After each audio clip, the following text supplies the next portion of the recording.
तर आज ट्रेड केला होता सेलिंग साइड. कालही मी तुम्हाला अनालिसिस मध्ये सांगितलं होतं की आपण आज सेलिंग साठी मार्केटमध्ये ऑपॉर्च्युनिटी शोधणार आहोत आणि मार्केटमध्ये एक मस्त प्रकारची रॅली तुम्हाला पाहायला नक्कीच मिळाली. हो, मार्केटमध्ये थोडंसं गॅप अप मार्केट झालं. गॅप अप नंतर डायरेक्टली फॉल आला आणि ह्या जी हॅमर कॅन्डल आहे 9:30 ह्या हॅमर कॅन्डलला आपण आपला सेलिंग ट्रेड एक्झिक्यूट केला होता आणि या ठिकाणी आपण ह्या जी ग्रीन कॅन्डल आहे या ग्रीन कॅन्डल मध्ये आपण तो एक्झिट केला. बऱ्यापैकी आपले जे अनालिसिस आहेत ते बरोबर होत आहेत. ऍटलिस्ट आपला जो मॉर्निंगचा सेशन आहे की आपण मॉर्निंगला ट्रेड घेतो, तर मॉर्निंगला ऍटलिस्ट कमीत कमी आपल्या अनालिसिस नुसार आपल्या डायरेक्शनने मार्केट नक्कीच जातं. मार्केट आपल्या डायरेक्शन नाही जात, तर आपण मार्केटचे डायरेक्शन प्रिडिक्ट करतोय, ओळखतोय की मार्केटमध्ये सकाळच्या मुवमेंट मध्ये काय होऊ शकतं आणि त्यानुसार आपण आपले ट्रेड एक्झिक्यूट करतोय. आता उद्यासाठी आपण जर अनालिसिस केला, त्याआधी चॅनलला सबस्क्राईब करा आणि व्हिडिओला लाईक करा. जर तुम्ही पण अनालिसिस व्हिडिओ पाहत असाल, मार्केटला अनालिसिस करत असाल, तर हा व्हिडिओ नक्कीच रेफरन्सला ठेवा की मार्केटमध्ये आपण कशा प्रकारचे लेवल्स देतो आणि त्या का देतो ते पण खूप इम्पॉर्टंट असतं. आता जर उद्याचा अनालिसिस पाहिला तर मार्केटमध्ये झाले काय, डे पासून सुरुवात करूया आपण. डेली कॅन्डल या ठिकाणी जर पाहिलं, मार्केट हा एक जर बॉक्स पाहिला 25,200 आणि खाली आहे 24,350, ही लेवल जवळपास खूप जास्त ट्रेडेड आहे. म्हणजे ह्या लेवलच्या आतमध्ये मार्केट कंटिन्युअसली ट्रेड करते. आता मार्केटने काय केलंय, एक्झॅक्टली ज्या लेवलला मार्केट कंटिन्युअसली रेजिस्टन्स घेत असतं, ही जी आपण रेड बॉक्स ड्रॉ केलेला आहे हा, तर एक्झॅक्टली मार्केट काय केलं त्याच्या आसपास. आता जर आपण एखादी लेवल ड्रॉ केली, तर कधी कधी असं होतं की मार्केट एक्झॅक्टली त्या लेवलला टच करून सेल ऑफ होतो. कधी कधी असं होतं की मार्केट त्या लेवलचा ब्रेकआउट करतं किंवा ब्रेकडाऊन करतो आणि त्यानंतर परत मुवमेंट आपल्याला पाहायला मिळते. बट आता या ठिकाणी जर आपण पाहिलं तर काय केलंय मार्केटने, गॅप अप ओपन झाला पण व्ही शेप मध्ये आहे. ओपन होऊन डायरेक्टली सेल ऑफ आपल्याला पाहायला मिळाला. आता आपल्याला काय करायचंय, जर डेली टाइम फ्रेम मध्ये आपण पाहिलं तर मार्केट 22 EMA च्या खाली येऊन क्लोज झाले. 15 मिनिटांमध्ये आपण पाहूया की उद्या इंट्राडे मध्ये आपण त्याला कसं ट्रेड करणार आहोत. आता या ठिकाणी जर तुम्ही पाहिलं, एक ब्लॅक कलरची आपण ट्रेंड लाईन ड्रॉ केलेली आहे. ठीक आहे, ही ट्रेंड लाईन आहे. आता आपल्यासाठी उद्या मिडल रेंज काय असणार आहे आपण ते बघूया की मार्केट ओपन झाल्यानंतर आपण काय काय कशा प्रकारे करू शकतो.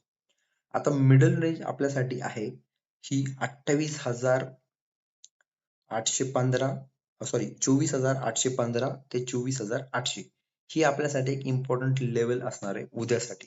आता ही जी लेवल आहे ती डिलीट करूया आपण आणि नवीन लेवल या ठिकाणी ड्रॉ करूया.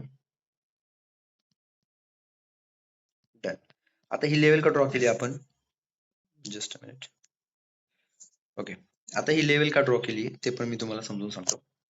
मार्केटने कंटिन्युअसली फॉल केला वरून या लेवल पर्यंत. सगळ्यात जास्त या लेवलवरती मार्केटने सपोर्ट घेतला, ब्रेकडाऊन दाखवला. इथे सेलर्स ऍड झाले. परत हे जे सेलर्स आहे याने ट्रॅप करून मार्केट वर गेलं. सेलर्सने परत मार्केटमधून एक्झिट केला आणि मार्केट परत त्या लेवल पासून खाली आलं. म्हणजेच काय झालं की 24,800 या ठिकाणी बायर्स आणि सेलर्स दोन्ही पण अवेलेबल असू शकतात. आता उद्यासाठी आपण ट्रेड असा करणार आहोत की मार्केटने 50,000 आपलं सॉरी 50 पॉईंटची कोणती लेवल आहे आपली 750 आणि खाली आहे 700 आणि कालची क्लोजिंग आहे एक्झॅक्टली क्लोजिंगच्या वर मार्केटने 724 715च्या आसपास मार्केटने क्लोज केलेले आहे. आता उद्या मार्केट जर फ्लॅट ओपन झालं, लक्षात घ्या, मार्केट जर फ्लॅट ओपन झालं आणि 22 EMA च्या खालून तुम्हाला एखादा सेलिंग अपॉर्च्युनिटी भेटली, पण 22 EMA च्या खाली असताना सेलिंग अपॉर्च्युनिटी जर भेटली, समजा ब्रेकआउट होईल 750चा, त्यानंतर सेल ऑफ येईल, असे होऊ शकतं. जर 22 EMA च्या ही जी ब्लू कलरची तुम्हाला लाईन दिसतीये, त्या ब्लू कलरच्या लाईनच्या खाली जर मार्केट असेल आणि त्या ठिकाणी तुम्हाला जर सेल ऑफचा ट्रेड भेटत असेल तर तुम्ही सेल करा. आणि जर 22 EMA च्या वर असेल मार्केट, जर बाईंग ऑपॉर्च्युनिटी मला क्रिएट करत असेल किंवा बाईंग ऑपॉर्च्युनिटी मार्केट मला दाखवत असेल की ठीक आहे इथे तुम्ही बाय करू शकता, तर त्या ठिकाणी मी बाय करणार आहे. आता आपण बघूया बँक निफ्टीचा चार्ट.